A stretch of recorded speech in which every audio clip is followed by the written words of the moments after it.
안녕하세요. 단독주택 리모델링 전문기업 뉴마이하우스의 정지환 대표입니다. 오늘은 우리 삼성동 중축 리모델링 현장에 리모델링의 박사님을 모시고 이야기를 좀 해보도록 하겠습니다. 네, 안녕하세요. 저는 아주대학교 공동주택 리모델링 연구단에서 총괄을 역할을 수행했고, 최근에는 이제 RECM이라고 해서 이제 시장에 조금 진출해서 시장을 활성화시킬 수 있는 방안이 뭘까 해서 조금 시장으로 진출하게 됐습니다. 아파트 이제 중축 네. 전문이시잖아요. 네네네. 단독주택 중축은 처음 와보셨죠? 맞아요.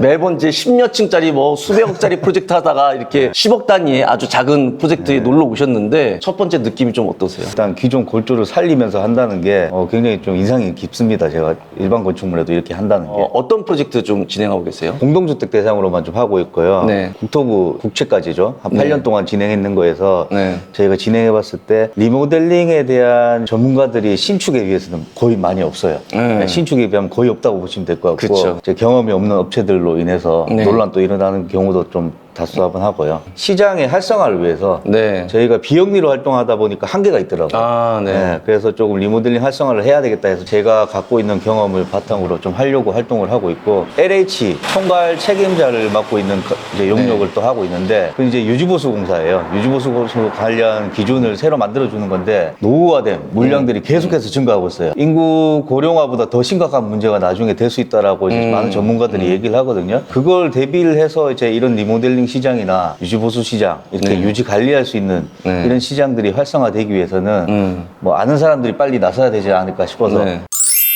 리모델링 정보가 별로 없어요. 사실 해본 사람이 없잖아요. 맞아요. 국내에 이렇게 단독주택 중축해본 사람들도 별로 없고요. 업체들도 많지 않고요. 그다음에 아파트는 더욱더 없습니다. 뻥 뚫려 있잖아요. 맞아요. 그래서 기존엔 우리가 단독주택이었단 말이죠. 상공간으로 쓸 예정이에요. 2층 단독주택을 4층 반, 거의 5층에 가까운 건물을 빌딩으로 만드는 거죠. 그래서 지금 보면은 벽이 다 하나도 없고 위험한 상태이고, 보이시죠? 보면 철근이 다 지금 이게 한 35년 이상 오래된 건물이다 보니까, 이게 옛날에 이제 거푸집 위에다가 이제 스페이스를 해서 이제 철근을 좀 띄워가지고 이 콘크리트 중간에 넣게끔 해야 되는데, 그냥 옛날에는 그냥 깔아서 그냥 바닥에 그냥. 맞아요. 한번 산화되기 시작하니까 계속 지금 연쇄적으로 산화되면서 지금 강도가 완전히 지금 떨어져서 부실한 상태를 H빔으로 지금 완전히 이제 도배를 좀 해놔서, 박사님도 잘 아시겠지만 신축보다 더 어려운 게 리모델링이잖아요. 맞습니다. 많은 분들이 이제 리모델링이 훨씬 저렴하다고 생각하는데, 우리는 지금 집 안에다가 집을 짓는 거거든요. 보통 아파트는 건축비가 신축에 비해서 리모델링 비용이 어느 정도 차이가 납니까? 지금 뭐 거의 비슷합니다. 신축 비용이 평당 1,000만 원이라고 그러면은 재건축형 리모델링 같은 경우는 거의 1,000 가까이 거기도 들죠. 지금 그까지 올라간 것 같고요. 그러니까. 보통 지금 한 3년 전만 하더라도 네. 평당 뭐 500, 600이었는데 네. 지금 뭐 자재비나 뭐 이런 것들이 너무 많이 올라서, 네. 아파트 같은 경우에는 이제 대형 건설사들이 하니까 네. 말 그대로 이제 대기업들이 하다 보니까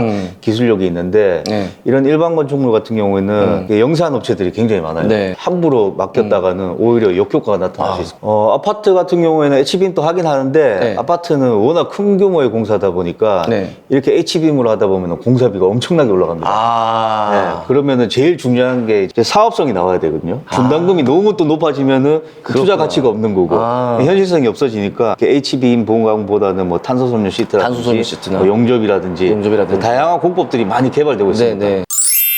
우리가 아파트보다도 더 단독주택 중축이 더 공사비가 높아질 수밖에, 단위 면적으로 봤을 때 높아질 수밖에 없었던 게, 이제 아파트 같은 경우는 이제 RC 구조, 콘크리트 구조인데, 이거는 이제 조적 구조, 연화조로 돼 있으니까 약하다 보니까, 이제 요즘은 이제 중축하려면은 내진을 하다 보니까 내진 설계가 들어갔는데, 아파트도 요즘에 내진 관련해서 그런 게 좀 보완성이 좀 들어가나요? 내지는 구조 기준에 무조건 맞춰야 돼요. 네, 옛날 아파트라고 하더라도 리모델링 하면은 현재의 구조 기준으로 다 맞춰야 되기 때문에 그 내진 성능도 현재 성능으로 다 맞춰야 됩니다. 창문들이 이제 막 30년 전 주택 같은 경우는 이제 추우니까 좀 작게 맞습니다. 나와 있습니다. 네, 맞습니다. 그래서 여기가 지금 상공간이니까 오픈되기 위해서 우리가 또 이렇게 철거를 하고 있고요. 이거 지금 우리가 계단하고 엘리베이터실하고 다 신설한 거거든요. 네네네. 위치하고 디자인 좀 어떠세요? 이 건축물의 성격을 잘 살려서 네. 위치를 잘 잡으신 것 같아요. 네. 이 위치를 잘 잡는다는 건 이 건물을 활용도를 엄청 올려준다는 거기 때문에 네.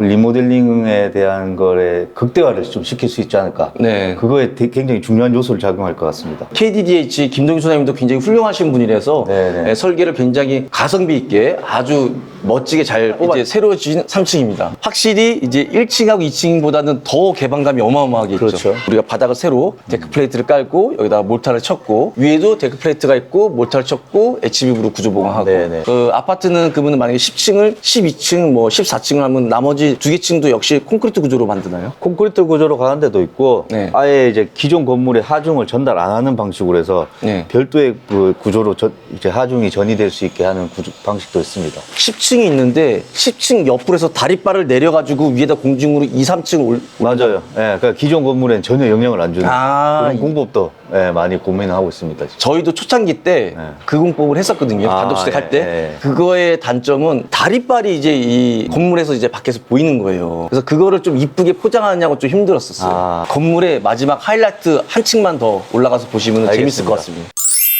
여기가 이제 우리가 4층이고 어떻게 보면 지금 높이가 지금 굉장히 높잖아요. 네네. 한 개 층 반 정도의 높이인데 거의 2개 층이죠. 건물의 하이라이트입니다. 요 뒤쪽에 있는 건물하고만 딱 비교를 해도 아, 완전 그러니까요. 달라. 기존에 이런 건물이었어요. 그 바로 뒤에랑 네. 똑같은 건물이었는데 완전히 달라졌죠. 그러니까요. 예상하건대 아마 투자 대비 20-30% 이상 최소 이익이 날 거라는 그런 얘기를 하더라고요. 네. 왜 사람들이 신축 안 하고 이런 리모델링을 할까요? 아파트 같은 경우에는 네. 일반 건축물도 그래 용적률이라든지 건폐율에 대한 비율을 잘 봐야 돼요. 그냥 무조건적으로 리모델링 할 수 있는 건 아니고 네. 그 환경의 여건을 같이 분석을 다 해서 그게 사업성이 좋냐 안 좋냐를 제일 중요하게 봐야 될 것 같아요. 무조건적으로 리모델링 해라는 게 아니고 네. 잘 분석을 하셔가지고 아. 더 유리한 사업을 찾아가는 게 네.